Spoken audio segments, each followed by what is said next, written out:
Nós começamos na semana passada, irmãos, a meditar em Lucas capítulo 10, na parábola do bom samaritano. Vamos voltar lá?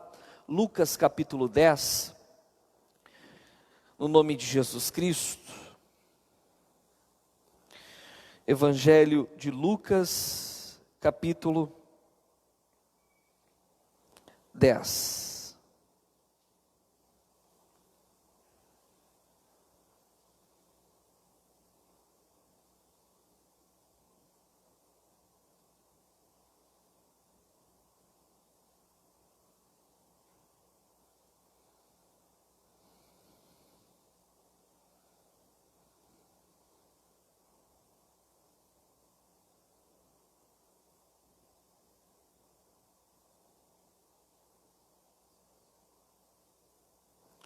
Lucas capítulo 10. Irmãos, estamos meditando aqui na parábola do bom samaritano. Semana passada nós começamos a estudar, eu vou dar uma breve recapitulada, não vou me deter. Para quem não esteve semana passada, não estava conosco, possa entender e conseguir compreender a continuação da mensagem, amém? Vamos ler do versículo 30 em diante. Diz assim, Lucas 10, versículo 30. E respondendo Jesus, disse: descia um homem de Jerusalém para Jericó, e caiu nas mãos dos salteadores, os quais o despojaram, e espancando-o, se retiraram, deixando-o meio morto. E ocasionalmente, descia pelo mesmo caminho certo sacerdote, e vendo-o, passou de largo. E de igual modo também um levita, chegando àquele lugar e vendo-o, passou de largo. Mas um samaritano, que ia de viagem, chegou ao pé dele, e vendo-o, moveu-se de íntima compaixão, e aproximando-se, atou-lhe as feridas, aplicando-lhes azeite e vinho, e pondo-o sobre a sua cavalgadura, levou-o para uma estalagem, e cuidou dele. E partindo ao outro dia, tirou 2 dinheiros ou denários, e deu-os ao hospedeiro, e disse-lhe: cuida dele, e tudo que demais gastares, eu te pagarei quando voltar. Amém? Eu entendo aqui, irmãos, eu entendo que toda a história da humanidade, desde a queda do homem até a volta do Senhor Jesus Cristo, estão descritas aqui de uma forma muito sucinta, resumida, amém? O versículo 30 mostra a queda do homem. O texto diz assim, e respondendo Jesus disse no 30, descia um homem de Jerusalém para Jericó.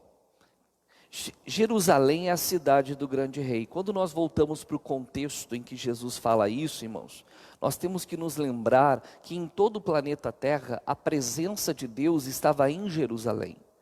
Em Jerusalém havia o templo que foi construído por Salomão, depois foi destruído por Nabucodonosor, foi reconstruído por Zorobabel e melhorado pelo rei Herodes. Ali estava o templo. Dentro desse templo, atrás do véu, havia o Santo dos Santos. Ali estava a presença de Deus. Os judeus de todas as partes de Israel e de outras nações, irmãos, vinham até Jerusalém para cultuar a Deus, porque a presença de Deus estava onde? Em Jerusalém. Então o que isso ensina para nós, irmãos? O povo de Deus tem que estar dentro dos muros de Jerusalém. Os muros de Jerusalém para nós são a palavra de Deus. Enquanto nós estamos dentro dos limites da palavra, nós estamos em contato, em comunhão com a presença de quem? De Deus. Mas o texto fala que esse homem, ele desceu de Jerusalém para Jericó, ele saiu de Jericó. A palavra diz que todo aquele que prevarica e não persevera na doutrina de Cristo não tem a Deus. O que é a doutrina de Cristo? É a palavra, é o ensino de Cristo. Toda pessoa que prevarica, e prevaricar é ultrapassar, é ir além das fronteiras. Toda pessoa que faz isso, ela perde o contato com Deus. A pessoa que decide viver uma vida, viver práticas que não estão de acordo com a palavra, elas saem do muro de proteção de Deus, sai de Jerusalém e começa a descer em direção a Jericó. Jericó é aquela cidade que lá em Josué capítulo 6 foi destruída no cair das muralhas. Ali todos foram mortos, salvo Raabe e a sua família, e Josué lançou uma maldição, que quem reconstruísse aquela cidade, irmãos, o primeiro filho, o mais velho, morreria no lançamento da primeira pedra, e na última porta que se colocasse na cidade, morreria o mais novo, e isso se cumpriu. Então Jericó, aquela cidade amaldiçoada, representa o mundo. A Bíblia diz, irmãos, que o mundo todo jaz no maligno. Esse jaz significa que o mundo está mergulhado no maligno. Mas que mundo é esse? O mundo que não quer viver dentro do quê? Da palavra, dessa comunhão com Deus. São aquelas pessoas que até acreditam na existência de Deus. Elas até sabem que Deus existe, mas elas não querem estar dentro da palavra de Deus. Então elas estão fora. Esse homem que descia de Jerusalém para Jericó representa Adão. Adão foi criado em comunhão com Deus? Sim. Quando você lê Gênesis 3, a gente percebe que Deus descia no jardim, irmãos, e tinha comunhão com quem? Com Adão. Ali o homem conversava face a face com Deus. Adão reconhecia a voz de Deus. Irmãos, Adão estava no paraíso, estava em comunhão com Deus, estava em Jerusalém. Mas ele resolveu transgredir a palavra e saiu desse muro de proteção, saiu de onde Deus pode guardar, onde Deus está com ele, e foi em direção à maldição, ao salário do pecado, que é o quê? A morte. Foi para o mundo. No meio do caminho, o que aconteceu com este homem? Versículo 30, e respondendo Jesus disse: descia um homem de Jerusalém para Jericó, e caiu na mão dos salteadores, os quais o despojaram e espancando se retiraram, deixando-o meio morto. Irmãos, quando ele saiu da presença de Deus, ele também saiu da proteção de quem? De Deus. Todo aquele que prevarica e não persevera na doutrina de Cristo não tem a Deus. Amém? A pessoa pode pendurar no pescoço uma medalhinha com uma cruz, ela pode fazer uma tatuagem, Jesus Cristo é meu Senhor, ela pode fazer o que ela quiser, ela não está em obediência à palavra, aquilo tudo é besteira, aquilo tudo não tem proteção. O que nos guarda é a comunhão com quem? Com Deus. Aquele homem saiu no meio do caminho, irmãos, o que acontece? Os salteadores o pegam. Por que os salteadores o pegam? Em 1 João 5,18 diz: todo o que é nascido de Deus conserva-se a si mesmo, e o maligno não toca. Mas e quando a pessoa deixa de se conservar a si mesma? Ela se abre para o erro, ela sai da comunhão com Deus. O maligno quer? Ele toca. E quando o maligno toca, o que o maligno faz? Ele rouba, ele mata e ele destrói. O que aconteceu com aquele homem enquanto descia? Os salteadores, os ladrões, se apoderaram dele, despojaram, tiraram toda a força, todo o poder, toda a capacidade que ele tinha, espancaram ele, feriram, machucaram, trouxeram sobre ele todo o sofrimento e deixaram ele meio o quê? Morto. Deixaram ele jogado no caminho meio morto. O que quer dizer meio morto, irmãos? É alguém que está caído e que por si próprio não consegue o quê? Se levantar. E aqui nós entendemos. Por que este homem representa Adão? Adão estava em comunhão com Deus. Adão tinha poder? Tinha. Tinha autoridade? Tinha capacidade? Tinha. Tudo isso Deus deu a Adão. Quando ele pecou, o que Satanás fez? Tirou tudo. Tudo.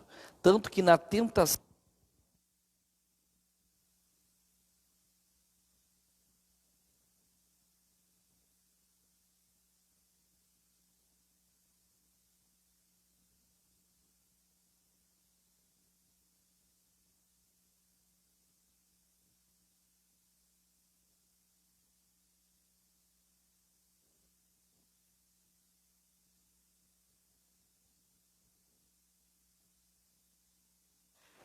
Som. Na tentação do deserto, irmãos, quando Jesus é tentado no deserto, numa das tentações, Satanás pega Jesus, leva ele num alto monte e mostra todos os reinos e as riquezas e a glória deste mundo. E diz assim para Jesus: tudo isso eu te darei, se eu não me engano está lá em Lucas 4. Tudo isso eu te darei, porque a mim me foi dado, se prostrado me adorares. Quem é que deu para Adão toda a riqueza deste mundo? Desculpe, para Satanás. Foi Adão. Adão tinha a gerência sobre tudo que Deus criou. O Salmo 8 diz, Davi inquire Deus dizendo assim: Deus, quando vejo os céus, as estrelas e a lua que preparaste, o que é o homem mortal para que dele te lembres? E o filho do homem para que o visites? Davi está intrigado, por que o homem é tão importante diante de uma criação tão maravilhosa que Deus fez? Por que o homem é tão importante? E o Espírito Santo revela para Davi, Davi escreve no Salmo 8, ele diz: contudo, pouco menor o fizeste do que Deus. Deus fez o homem um pouco menor do que ele, e faz com que tenha domínio sobre toda a obra das tuas mãos, e de glória e honra o coroaste. Quando Deus cria o homem, Deus dá ao homem autoridade, a gerência sobre tudo que existe. Um exemplo, irmãos, a Bíblia chama Jesus de o segundo Adão.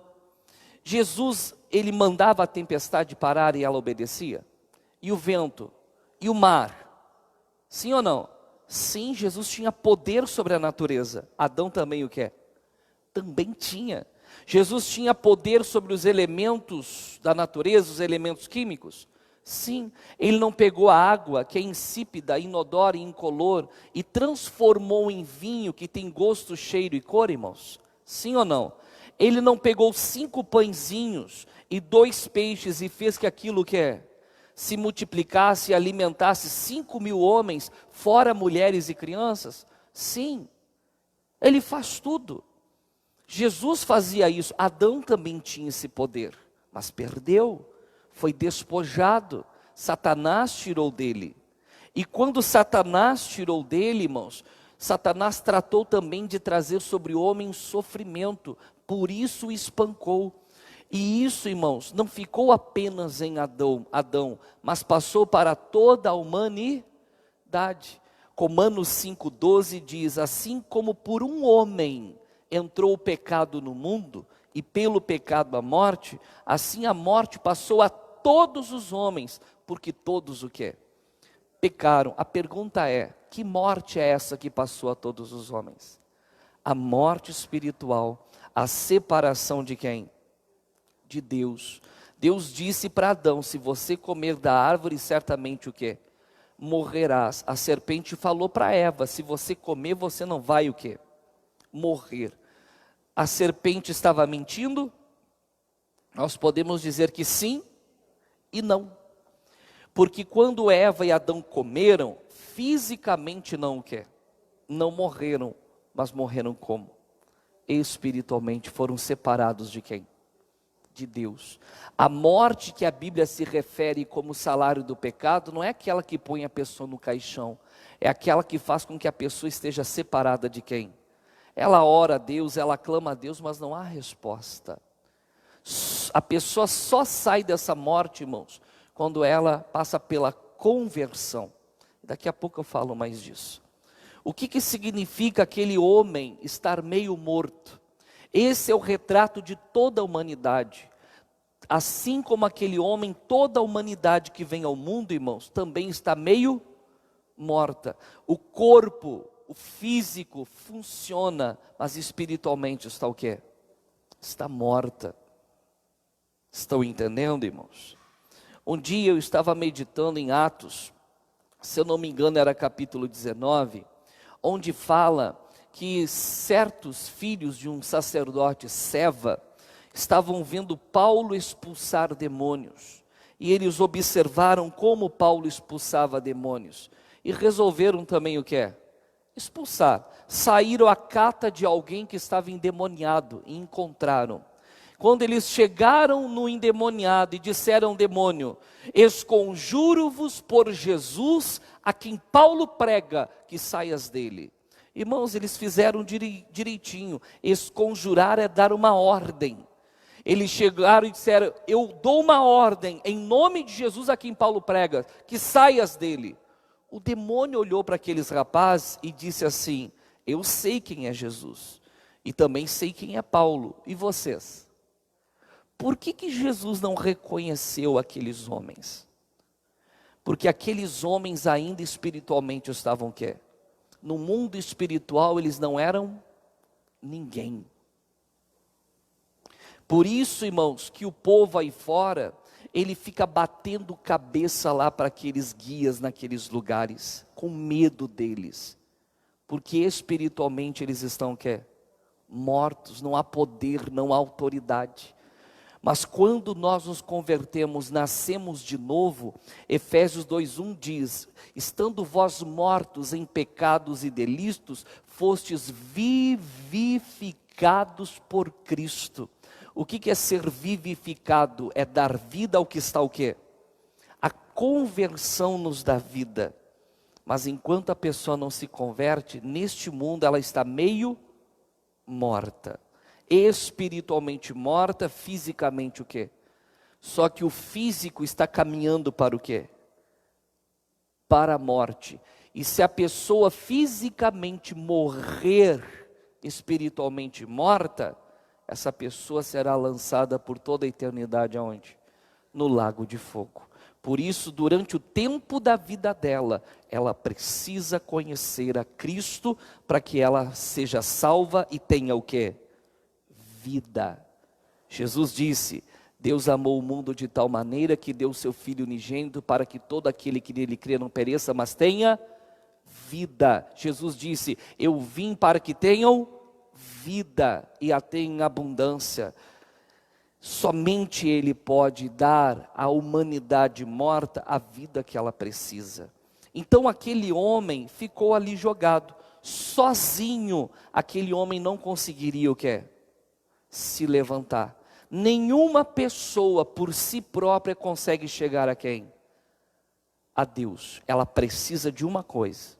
Ela precisa do Evangelho. Mas a gente vai chegar lá. Diga graças a Deus. Vamos para o versículo 31. Isso aqui foi só uma recapitulação, certo? O 31 diz assim: e ocasionalmente descia pelo mesmo caminho certo sacerdote, e vendo-o, passou o quê? De largo. E de igual modo também um levita, chegando àquele lugar e vendo-o, passou de quê? De largo. Irmãos, aqui fala de dois elementos da antiga aliança muito importantes: o levita e o sacerdote. Todo sacerdote é levita, amém? Nem todo levita é o quê? É sacerdote, mas todo sacerdote é um levita. E por que o Senhor Jesus trouxe essas duas figuras na parábola? Nós temos que entender. Ali estava o homem meio morto, caído, sem poder por si próprio se levantar. E estava descendo o levita, e vendo ele, irmãos, passou o quê? De largo. Por que aquele levita passou de largo? Porque aquele levita não poderia ajudar aquele homem. Ele não tem condições em si. O levita representa a lei. Os levitas tinham a missão de levar, irmãos, a todos a lei de Deus. A Bíblia diz que a lei foi dada por Moisés, e Moisés era o quê? Levita, ele era da tribo de Levi. Irmãos, a lei por si própria não pode salvar ninguém. Às vezes eu vejo pessoas que são convertidas chegarem nos seus familiares e começarem a dar a lei para elas, dizendo: você não pode beber, você não pode fumar, você não pode fazer isso, você não pode fazer aquilo, você está errado, desse jeito você vai para o inferno. E estão tentando impregnar a pessoa com o quê? Com a lei, e a lei não consegue salvar ninguém.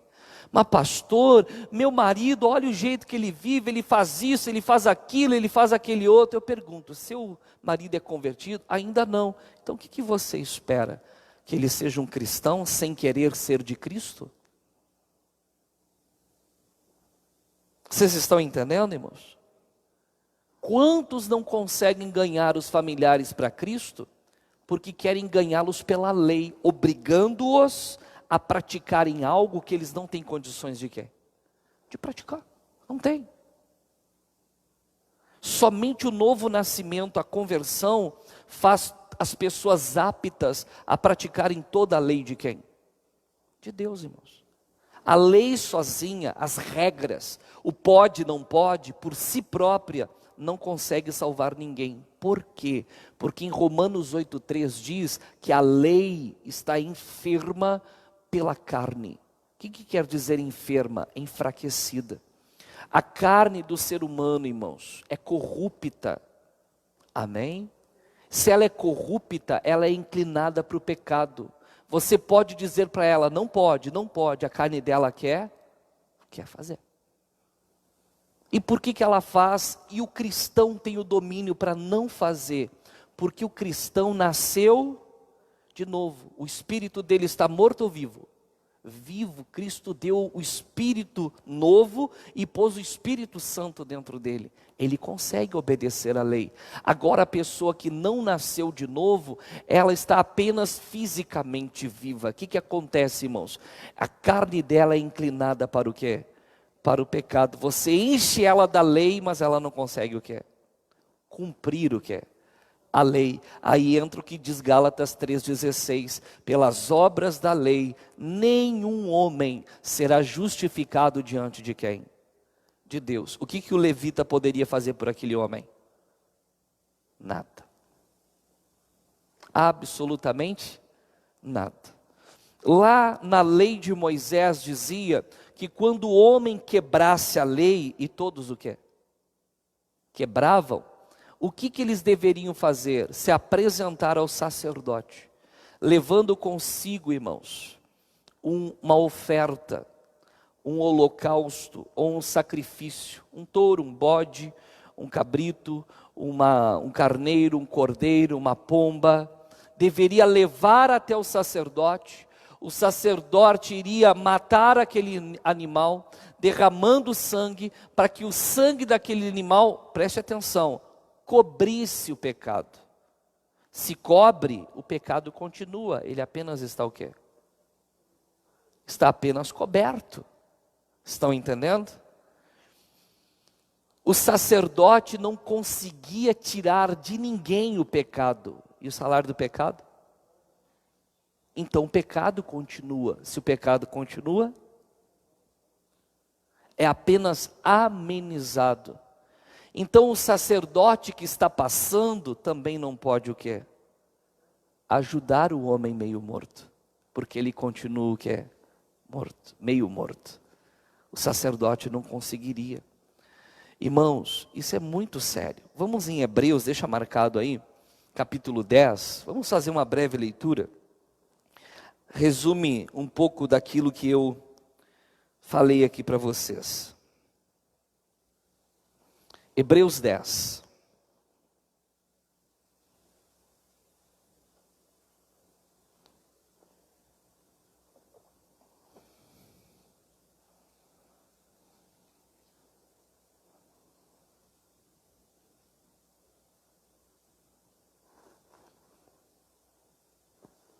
Não entendi.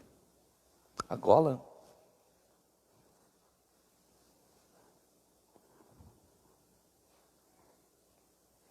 Pronto? Valeu.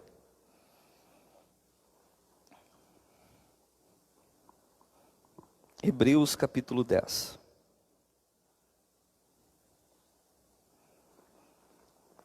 Olha o que diz o versículo 1. Porque tendo a lei a sombra dos bens futuros, e não a imagem exata das coisas, nunca pelos mesmos sacrifícios que continuamente se oferecem cada ano, pôde aperfeiçoar os que a eles se chegam. Nem a lei, nem os sacrifícios, nem o ensino dos levitas e a ação dos sacerdotes podem aperfeiçoar aqueles que se aproximam deles. O que é aperfeiçoar? É tornar o imperfeito perfeito. Não consegue. Amém? Hoje nós vemos pessoas por aí, irmãos, que querem viver como se fossem judeus. Põe em cima do altar o memorá, que são aquele candelabro com as hastezinhas representando o Espírito Santo. Põe a mesa, a pia de bronze, todas as coisas do templo. Outros querem fazer os sacrifícios também. O texto diz, irmãos, que eles não podem aperfeiçoar ninguém. Colossenses, carta aos Colossenses, Paulo fala que nós estamos perfeitos em Cristo. Sem Cristo, irmãos, o homem é o que é? É imperfeito. E nem as obras da lei, e nem os sacrifícios dos sacerdotes poderiam aperfeiçoar alguém. Por que não? Porque esses sacrifícios, versículo 2, de outra maneira teriam deixado de se oferecer, porque purificados uma vez os ministrantes, nunca mais teriam consciência de quê? O que o escritor está dizendo? Se a prática da lei ou os sacrifícios daqueles animais, irmãos, fossem eficazes, bastava fazer uma vez só e o pecado era o quê? Era tirado, mas não. Por que era feito todos os anos? Versículo 3, nesses sacrifícios, porém, cada ano se faz comemoração do quê? Do pecado. Todo ano a pessoa precisa renovar o sacrifício, porque o sacrifício tem prazo de quê? De validade. Não é eficaz, não é perfeito e não dura para sempre. Olha que interessante. É ineficaz, provisório, irmãos. Provisório. Cobre o pecado, não tira o pecado. Todo ano a pessoa tem que ir lá e fazer de novo. É por isso que às vezes a gente vê em alguns lugares, pessoas por aí ensinando, que o povo todo ano tem que o quê? Sacrificar. Levando o povo a entender que só desta maneira alcançará aquilo que Deus tem para o seu povo. Mas o que o texto está dizendo aqui, irmãos? É ineficaz. Versículo 4, porque é impossível que o sangue dos touros e dos bodes tire o que é? Pecados. Amém? Às vezes a gente até vê fazerem alusão a sacrificar o boi e essas histórias todas aí. Não convém eu falar aqui agora, irmãos. Mas voltando aqui para a gente, nem os levitas com a lei e nem os sacerdotes com seus sacrifícios conseguem purificar e aperfeiçoar a pessoa. São ineficazes. Não é interessante que as religiões por aí ensinam que se você fizer boas coisas, se você fizer caridade, se você ajudar as pessoas, você terá um lugar no céu? A Bíblia é muito clara em Efésios 2:8, pela graça sois salvos, mediante a fé, e isso não vem de vós, é dom de Deus, não vem das obras, para que ninguém o quer se glorie. Repito o que eu já falei tantas vezes, imagina essas pessoas que creem que vão ser salvas pelas coisas boas que elas fazem, imagina elas nos céus, chega um anjo e pergunta para ela: ô fulano, por que você veio para o céu? Ah, porque eu era uma pessoa boa, eu ajudava os pobres, eu fazia lá recolhimento de, ó a porta, recolhimento de roupas no inverno, alimentos, então eu ajudava, eu vim no céu, não foi porque Jesus morreu na cruz, mas pelas coisas boas que eu fazia. Você não vê pessoas se gloriando? Deus, por que acontece isso comigo se eu sou uma pessoa? A palavra mostra, irmãos, que não é pelas obras da lei, não é pelos sacrifícios dos sacerdotes, não é pelas nossas boas obras que somos salvos, mas pela fé em quem? Em Cristo. E aqui entra o samaritano. Vamos voltar lá para Lucas 10? Volta lá para Lucas capítulo 10.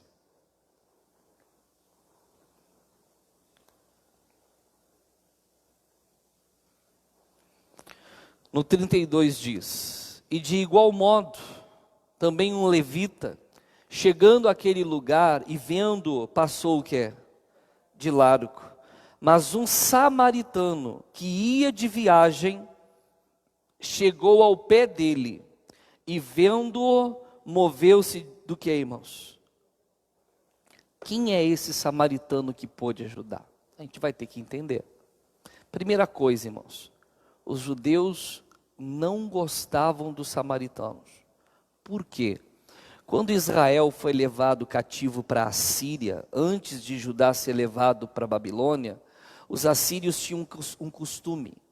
Para destruir a cultura de uma nação, eles pegavam povos de outras nações e misturavam com o povo daquela nação. Para quê? Para que com a mistura de povos, a cultura, o credo e o modo de pensar daquela cultura fosse misturado e desaparecesse.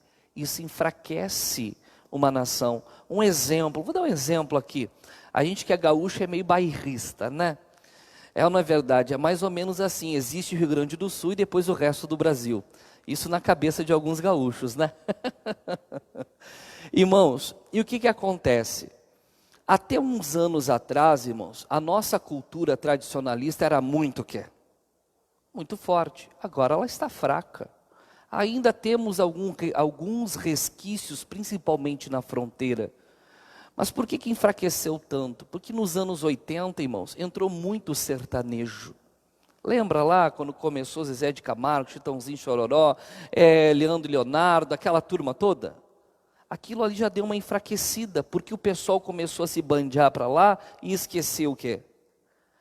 A nossa cultura. Depois veio nos anos 90 aquelas bandas de axé. Depois nos anos 2000, irmãos, veio aqueles grupos musicais. E nessa última década o funk. A gurizada hoje em dia muitas vezes não sabe nem o que se comemora em 20 de setembro. Você sabe o que se comemora 20 de setembro, né? Não vai dizer que é a proclamação da República. Nem o dia da bandeira. Muitos nem sabem o que é isso, irmãos. Tem uns que não sabem nem como subir aonde? Num cavalo. Pastor, é para subir num cavalo. Não sabem, perderam totalmente a cultura, porque foi o que é? Misturado. Por que eu estou dando o exemplo aqui, irmãos? Porque lá nos dias de Israel, quando ele foi levado cativo para a Síria, fizeram isso. E nasceu ali em Samaria, que se tornou a capital do Reino do Norte, essa miscigenação, essa mistura, e surgiu os samaritanos. Os samaritanos não são judeus puro sangue, eles são judeus misturados com outros o quê? Outros sangues de outras nações, misturou. É que nem o brasileiro, né? Eu falava hoje de manhã, o brasileiro tem no seu DNA um pé em cada canto desse mundo.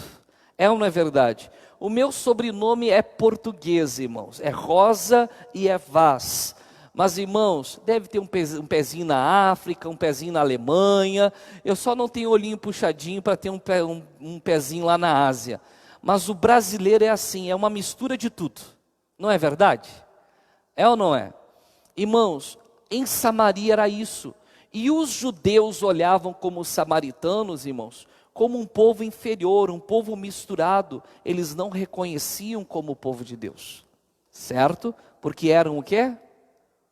Misturados. Agora vamos parar para pensar. O samaritano, irmãos, ele é Jesus. Mas o senhor está dizendo que Jesus é misturado, pastor? Sim, Jesus é. Pastor, Jesus não é um judeu puro sangue? É. Ele é um judeu puro sangue, mas ele também tem uma outra natureza. Ele não tem só uma. Jesus é totalmente homem, mas totalmente Deus. Ele tem uma natureza terrena e uma natureza celestial. Ele tem a mistura das duas naturezas. Amém? Jesus não vinha nem de Jerusalém e nem de Jericó. O texto diz que ele vinha de outra parte. Ele é o pão vivo que desceu do céu. Deus enviou o seu filho aqui, com uma natureza humana e uma natureza o quê? Celestial. Jesus não nasceu como a humanidade, contaminado pelo quê? Pelo pecado. Jesus não tinha em si a morte espiritual, e portanto era o único que podia o quê? Ajudar aquele homem ou a humanidade que está meio morta. Vocês estão entendendo, irmãos? Jesus tinha essas duas naturezas. Você crê que Jesus é totalmente homem? Sim, ele é. Você crê que Jesus é totalmente Deus? Também ele é. Tem uma crença, irmãos, que segue desde lá dos primeiros séculos, o arianismo, e hoje tem uma crença que são dos testemunhos de Jeová, que seguem a mesma crença dos arianos. Eles não creem que Jesus é Deus. Eles creem que Jesus é uma criatura de Deus, e não um filho de Deus, o próprio Deus. E só isso desqualifica eles, nós não os consideramos como irmãos. Amém? Porque se eles não creem que Cristo é o Deus que se fez carne, o verbo que se fez carne, irmãos, toda a obra da salvação vai por água abaixo. Tem que pegar a Bíblia e jogar fora. Jesus é totalmente homem e totalmente Deus. Diga glória a Deus. E como o samaritano aqui na história, que veio de outra parte, só ele pode levantar o homem meio morto. Só ele pode levantar a humanidade meio morta, caída, resgatá-la e salvá-la. E como que ele faz isso? Vamos entender. Versículo 33. Mas um samaritano que ia de viagem chegou ao pé dele e vendo, moveu-se de quê? Quando você lê os evangelhos, irmãos, você percebe que essa expressão várias vezes acontece com Jesus. Ele via a multidão e o texto diz, e moveu-se de íntima compaixão. Várias vezes é descrito isso, e é a mesma coisa que o samaritano sente por quem? Pelo homem meio morto. O que é íntima compaixão? Alguns anos atrás eu vi uma definição e eu me agarrei a ela, porque eu entendi ser correta. Significa amar de todo o coração. Como que Deus, irmãos, nos ama? Totalmente. A Bíblia diz que Deus amou o mundo de tal maneira, essa expressão tal maneira é algo incompreensível para o quê? Para a nossa mente, que deu o seu Filho unigênito para que todo aquele que nele crê não pereça. Ele chegou perto do homem e movido de íntima o que é? Compaixão, diz o versículo 34, e aproximando-se, atou-lhe as feridas. O que Jesus fez? Passou de largo? Não, Jesus foi até eles. Quando você lê os evangelhos, você vê que os fariseus, os saduceus e os sacerdotes não se aproximavam de quem? Dos pecadores. Tanto que toda vez que Jesus se aproximava dos pecadores, o que os fariseus e os saduceus, que compunham boa parte dos sacerdotes, faziam? Criticavam Jesus por estar perto de quem? Dos pecadores. Foi Jesus que se aproximou deles, porque a lei, os fariseus, os sacerdotes não podiam salvar quem? E Jesus disse, não são os sãos que precisam de médico, mas quem? Os doentes. E Jesus ia até eles, se aproximou. A religião, irmãos, é o homem tentando encontrar a Deus. O evangelho é trazendo Deus a quem? Ao homem. Estão entendendo a diferença? É Cristo vindo até nós, irmãos. Agora eu pergunto, as pessoas andam procurando religião, sim ou não? Mas quando alguém vai levar o evangelho para elas, elas fazem o quê? Fecha a porta. Não, eu já tenho minha religião.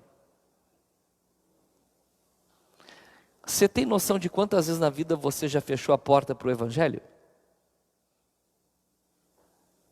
Alguns já fecharam muitas vezes. Hoje estão aqui, provavelmente decidiram o quê? Abrir. As pessoas vão se perder no Brasil, irmãos, principalmente a nossa geração.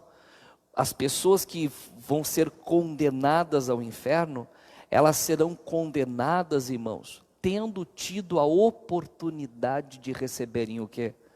O Evangelho, porque nunca na nossa nação, como nos últimos 30 anos, se pregou tanto o Evangelho por todos os meios possíveis, TV, rádio, internet, folheto, imprensa, livros, revistas, igrejas abertas por tudo que é lugar, pessoas na rua falando, o Eroni entregando jornalzinho na rua e assim vai, amém? O Evangelho está sendo pregado. Por exemplo, eu estou aqui com esse grupo de pessoas dentro do que a lei nos permite na pandemia, mas tem muitas pessoas me acompanhando agora pela internet, e a internet é uma imensidão, sim ou não? Estou pregando.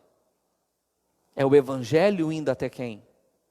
Até as pessoas. Cristo foi até ele, irmãos, se aproximou dele.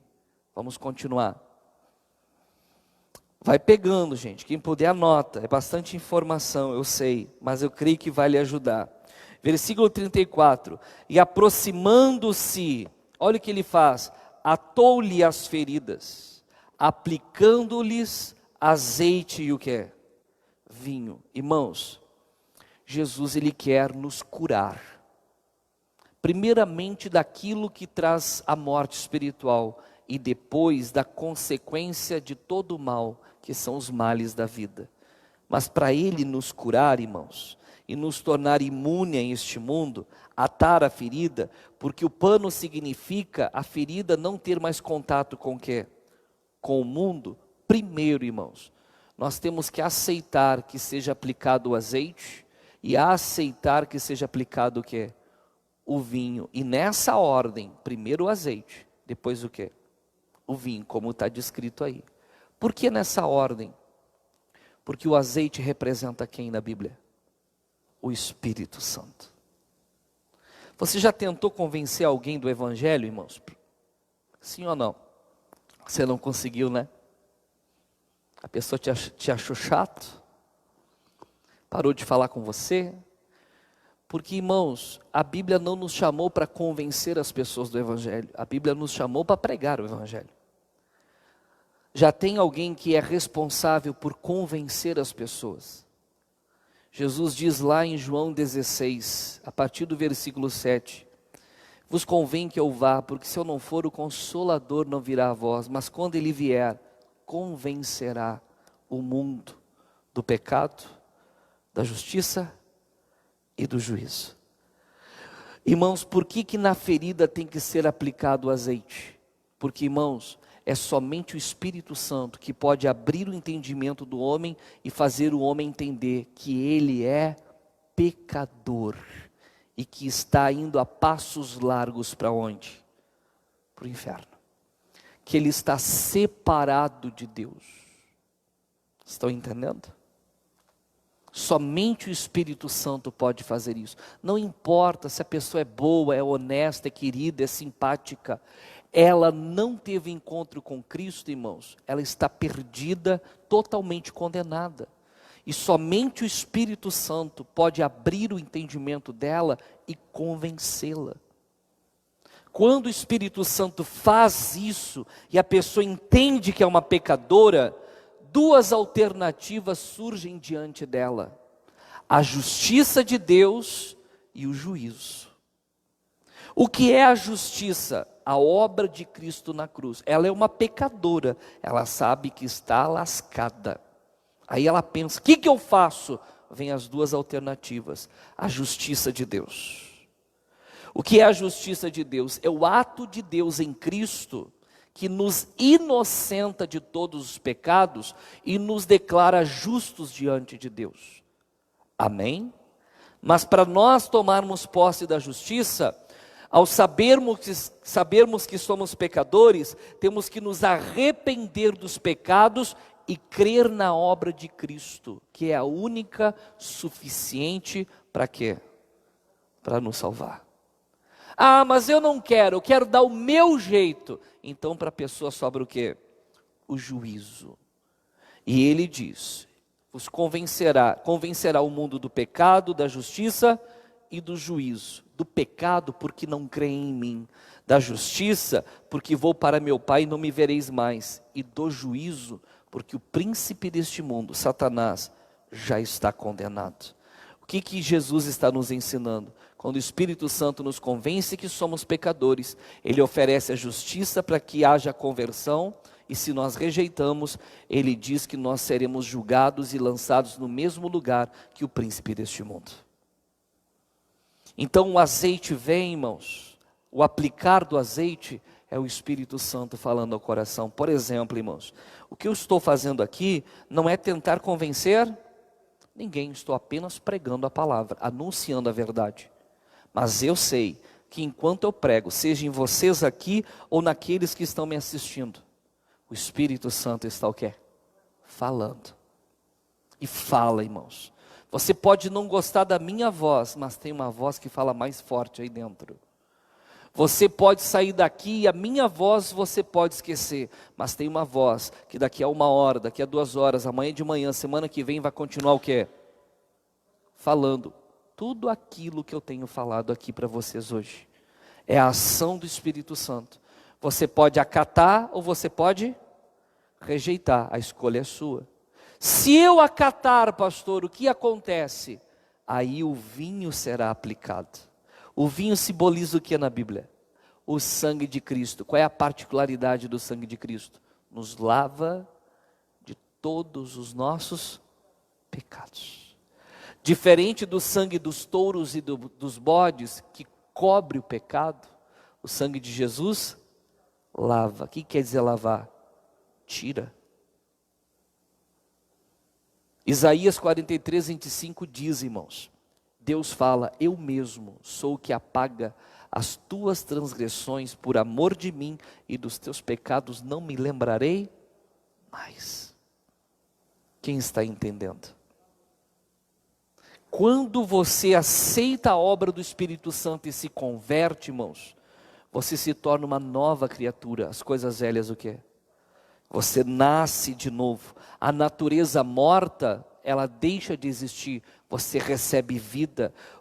Deus coloca dentro de você um novo espírito. E dentro desse novo espírito, a presença de quem? Do Espírito Santo. Para que aí sim você possa andar na lei de Deus, guardando os mandamentos dele. Quem está entendendo? Você entendeu, irmãos? Até aqui, versículo 34. E aproximando-se, atou-lhe as feridas, aplicando-lhes azeite e o que é? E vinho.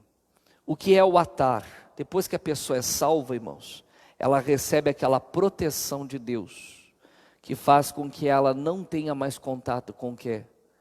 Com este mundo. A Bíblia diz lá em Colossenses 1,13, se eu não me engano, que Cristo nos tirou da potestade das trevas, do domínio das trevas, e nos transportou para o reino do Filho do seu amor. A potestade das trevas não nos envolve mais. Somos libertos. Enquanto estamos vivos, pastor? Sim. Enquanto vivos. Diga glória a Deus. Amém? Eu vou parar a explicação aqui na parábola. Nós vamos continuar ela semana que vem. Eu só quero mostrar Romanos capítulo 8 para você e nós vamos terminar a mensagem. Seguimos semana que vem. Romanos capítulo 8. Os amigos que estão nos acompanhando pelo Facebook ou pelo YouTube depois, logo após aqui a mensagem, nós vamos ter a Santa Ceia. Se você quiser participar conosco, basta você aí conseguir um pedacinho de pão, um suco de uva e participa com a gente. Romanos capítulo 8, versículo 1, bem conhecido nosso.